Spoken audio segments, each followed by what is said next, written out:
Hello friends, welcome to my YouTube channel winner education. અત્યાર સુધી આપણે ધોરણ 10 ચેપ્ટર 1 નું સ્વાધ્યાય 1.1 કમ્પ્લીટ કર્યું અને આજે આપણે સ્વાધ્યાય 1.2 ના દાખલા નંબર 1 અને 2 જોઈશું. બરાબર. હવે દાખલા નંબર 1 શું કહે છે? જો કે સાબિત કરો કે વર્ગમૂળમાં 5 એ અસમય સંખ્યા છે. આ પ્રકારના દાખલા પરીક્ષામાં અવારનવાર પૂછાતા હોય છે. 2 માર્ક્સના પૂછે છે. તો ચલો આપણે આજે આ દાખલો આપણે સ્ટાર્ટ કરીએ. અહીંયા આપણે આ સાબિત કરવાનું છે કે જે આપણે વર્ગમૂળ અસમય સાબિત કરવાનું કીધું છે તો એ આપણે ગણતા પહેલા શું કરવાનું? તો આપણે શું કરવાનું કે જે આપ્યું એને એનું ઊંધું ધારી લેવાનું. અહીંયા આપણને એમ કીધું છે કે એ અસમય છે તો આપણે એને શું કરવાનું? પહેલા સમય ધારવાનો, પછી એનું બધું લખાણ કરીશું અને છેવટે આપણે લખી દેવાનું કે આપણી જે ધારણા છે કેવી છે? ખોટી પડી છે. એટલે આ ઓટોમેટિક કેવું અસમય સાબિત થઈ જશે. તો આપણે સ્ટાર્ટ કરીએ. તો સ્ટાર્ટિંગમાં શું લખવાનું કે ધારો કે વર્ગમૂળમાં 5 એ અહીંયા અસમય આપ્યું છે એટલે આપણે ધારી લેવાનું કે સમય છે. બરાબર. આપણને ખબર છે કે જે જો તમે ઇન્ટ્રોડક્શન નો લેક્ચર જોયો તો ખબર હશે કે સમય સંખ્યા હોય એને હંમેશા આપણે a ના છેદમાં 2 સ્વરૂપે દર્શાવી શકીએ છીએ. એટલે કે વર્ગમૂળ 5 બરાબર શું થાય? a ના છેદમાં b. અને અહીંયા a અને b શું છે? તે પરસ્પર અવિભાજ્ય છે. એટલે લખી દેવાનું કે a અને b એ અવિભાજ્ય છે અને જ્યાં b is not equal to 0.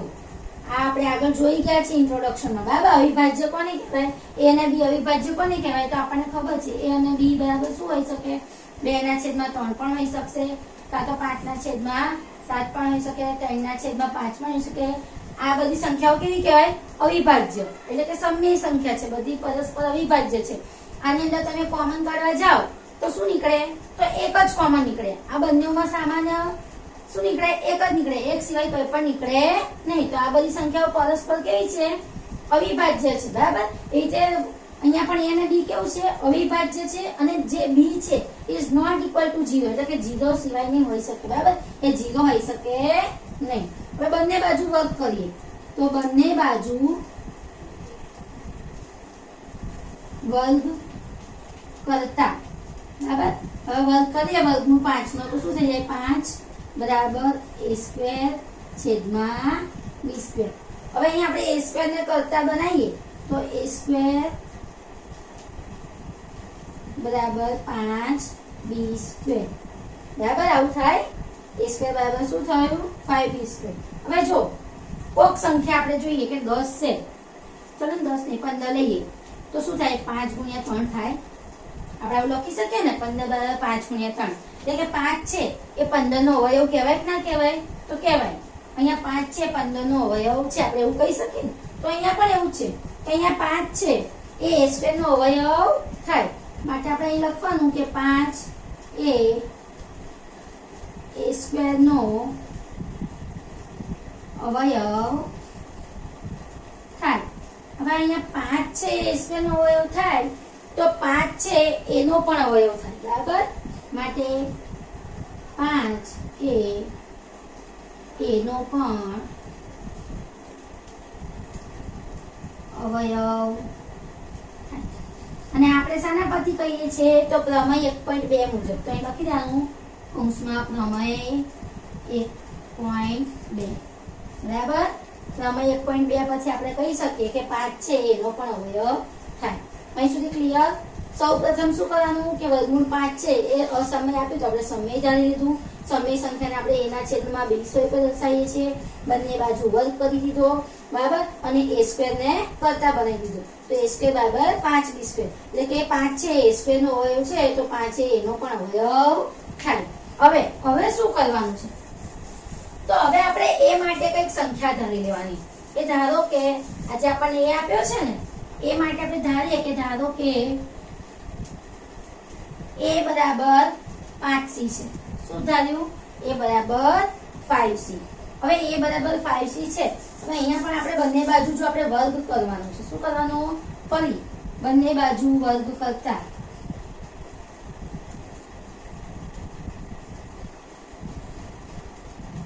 અહીંયા આપણે આને સમીકરણ નંબર 1 આપી દેવાનું.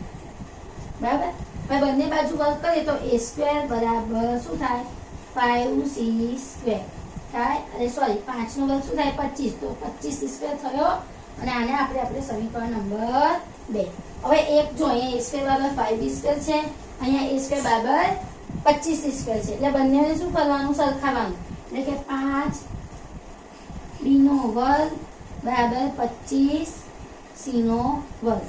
હવે આ 5 છે અહીંયા છે તો છેદમાં જાય, અહીંયા સામેની સાઈડ જાય તો અહીં ગુણાકાર હોય તો નીચે શું થાય અહીંયા ભાગાકાર, તો b સ્ક્વેર બરાબર 25 ને 5 વડે ભાગો તો શું આવે 5 આવે 5c સ્ક્વેર.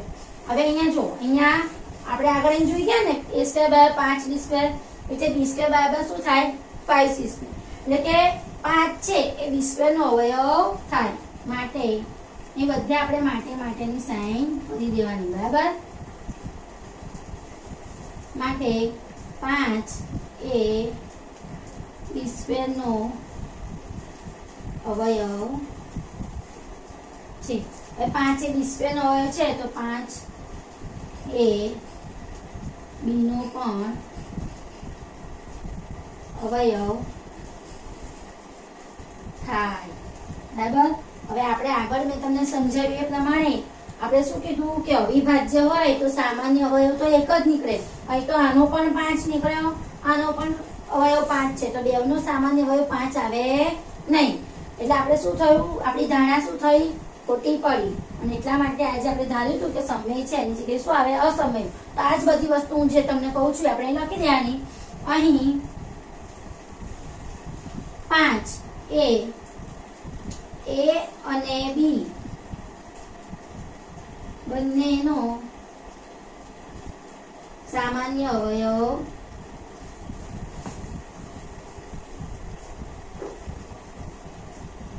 થાય છે, તેથી શું સર્જાય છે વિરોધાભાસ સર્જાય છે, એવું લખો તોય ચાલે, કાં તો આપણી ધારણા ખોટી પડી એ પણ લખી શકાય. આથી આપણી ધારણા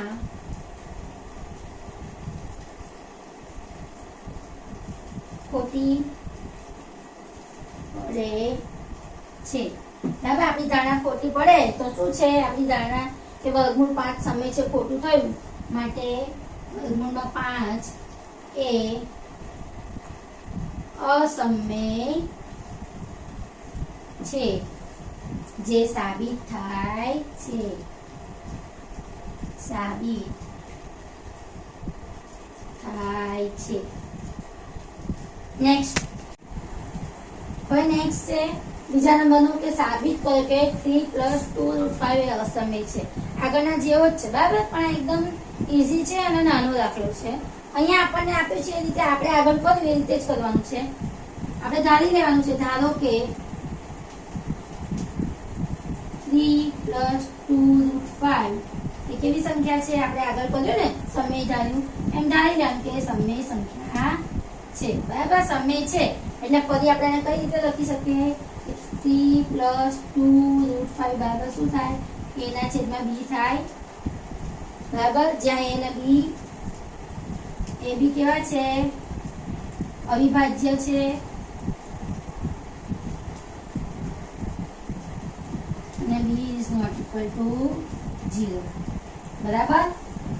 હવે અહીંયા જો અહીંયા આપણે આગળ જેમ વર્ગ કર્યો એમ વર્ગ નથી કરવાનો, અહીંયા જે વર્ગમૂળ વાળી સંખ્યા છે વર્ગમૂળ 5 એને આપણે કરતા બનાવવાના છે બરાબર.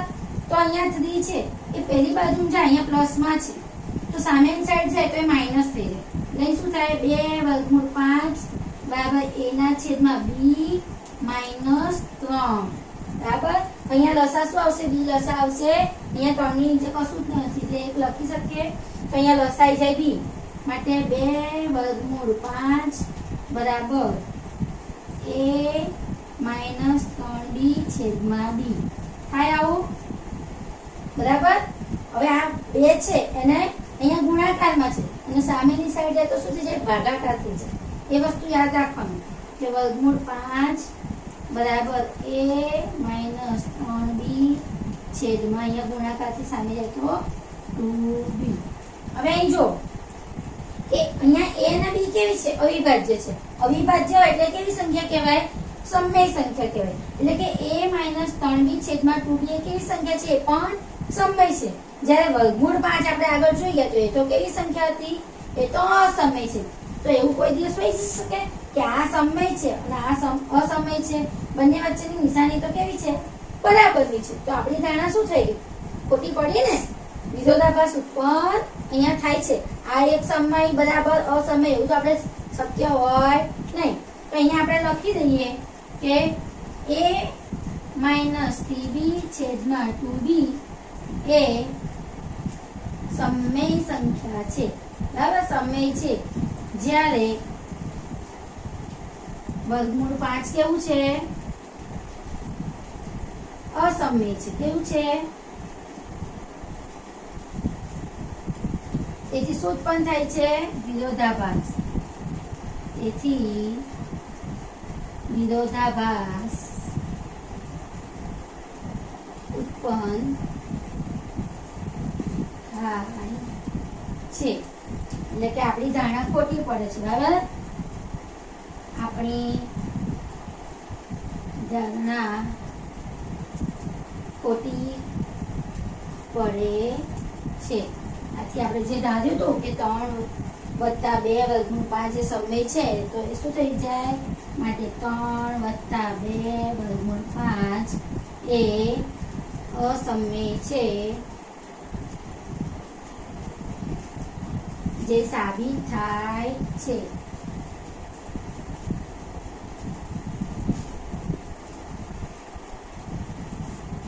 નેક્સ્ટ